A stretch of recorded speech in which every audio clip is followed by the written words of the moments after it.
Back on the show, man. Before we get out of here, man, we got another real quick question.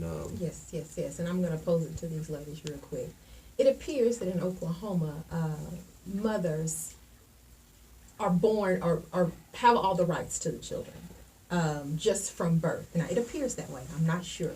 But I want to know how you ladies feel about shared parenting and rights of the father, rights of the mother.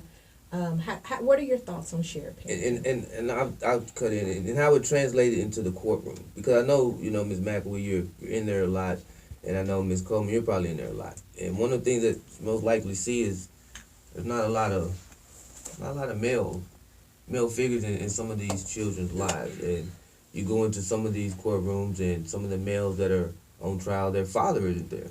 And this is adult state. So how do we kind of tie all of that into helping out? Because once again, the thing that, from my point of view, is it's lack of testosterone, lack of men out here these days. So when she posed the question of the shared parent, it's something that I go through. But what do you guys think of that? Because it is something that is sweeping the nation. It's starting to pick up steam to where people are saying, hey, equality.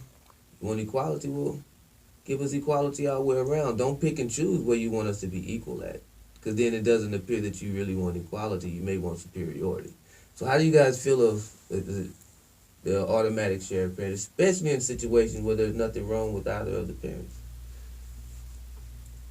You said the automatic shared parenting? Because Oklahoma does have, the goal is for, number one, the best interests of the child, and for the goal to be shared parenting, so that each parent could be actively involved with their children. So I think that's a good thing. That's what the state of the law is in Oklahoma, and that's a good thing, and that should be the goal of, just as you said, with all of us, is for every child, the goal is for them to have both their parents in their lives. And so I think that's a good thing. Okay. Well, I also think it's a good thing. In family law, which is 90% of our practice right now, shared parenting is something that is also discretionary by the judge. And it's a credit. It's really a child support credit. Custody and visitation are two separate things. And then child support is the third thing that is considered when it's not a divorce. So just in a paternity case. So it is automatically assumed by the law or encouraged by the law that children be able to spend as much time with both parents, if at all possible. So then what becomes the issue is fitness. Is one person more fit or less fit than the other? Is there some circumstance that doesn't allow one parent to spend just as much time with the other one? So what I often get is, I won't join custody, and I don't want to have to pay child support, or I won't join custody and I want to share equal time, and you know what I mean? And they think joint custody means equal time, and that's not what it means. Custody is more about decision making around your children, and visitation is just that, a schedule as to who's going to have who when. Yeah. And then child support is a computation based on the overnights after that visitation decision is made. Child support has nothing to do with who has custody, except as it relates to, obviously, if mom has custody and dad is the non-custodial parent, then dad is paying child support, and vice versa if dad has custody, because that happens far more than people think. Then mom would pay child support, and there's nothing wrong with that. I end up telling dads that all the time. There's nothing wrong with receiving child support when you're the main custodial parent. It isn't about manliness or lack thereof. It's really about taking care of your children. I also often get the question about, or the statement, I don't even care about the money. I don't want the money. I just want, well, it's not your money to give up, because child support is for the child. And let me be really, really clear with everybody that's listening, man, woman, or whatever. Child support does not cover the care of the child. Understand that. Right now, with minimum wage, if both parties make minimum wage and it's one child support is about $225 a month.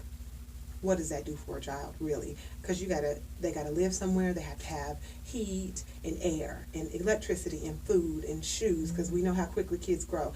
So there's all of that. It's not going to be enough. So I want whoever the non-custodial parent is to understand that whatever you're paying in child support generally is not buying Coach purses for the baby mama or generally isn't Maybe buying. one or two. You No, know, I don't want to say that. I Down don't wanna say payment, that. just a down payment on some things. I mean, maybe. because some people, some pay more, some Yeah, pay a lot, right, a right. lot more, because it's based off of those computations that you said. Right, exactly. And so what ends up happening is the incomes are combined together, and then there's a percentage of what the state thinks is required for the care of the child. And so if you make 73% of the combined income, then you're going to carry 73% of the care. And the state believes that that is what is fair. And I say the state because it's statute related. It isn't necessarily my opinion on the situation.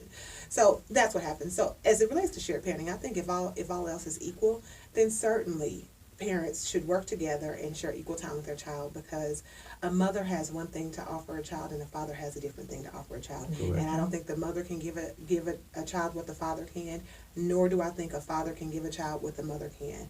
And growing up, we see the problems with this. And I often tell my clients in my family law cases, if we don't do this right, then I'm going to see your child in my criminal law cases. And that's what happens. And it's much easier to care for it on the family law side than the criminal law side. That's right. And by criminal law, I don't mean just when they turn 18. Have you all been to the juvenile courts? Like, it's right. It's sad. It's sad. And your heart goes out to these children because, honestly, although you have to follow the law, sometimes you feel like these kids didn't even have a chance. Yeah. When you see their circumstances, you feel like they never had a chance. And that can be corrected if we just do right by them. They didn't ask to be here. Yeah, and that's why, I always like to pose that question. So it looks like we got 2 yeses over here. But once again, and it's all based on circumstances, Right. but my thing is making sure that the good ones don't get punished like the bad ones. And Right. that's one of the things that I see a lot of the times is that a lot of good guys get punished like the bad guys. And I understand that you guys' hands are tied sometimes, but I think over in the custody courts can be tweaked a little bit. It's kind of like you say, there is I think it's Title 6 or whatever that is. There's federal money that goes down toward it, but the kids should always come first.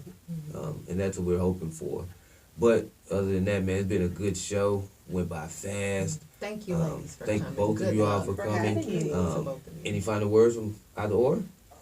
Well, I'd just like to say thank you, and I'm District Judge Michelle McElwee, and I'm asking you for your vote on November 6th. And I am Kendra Coleman, your candidate for District Judge in District 7, Office 9, and I would appreciate your support and your vote on the 6th of November. Hey. All right. And this has been the All the Above Show. DRoe the King along with. Sequoia Turner. Hey, and we'll see you guys next Saturday. Peace. Tony.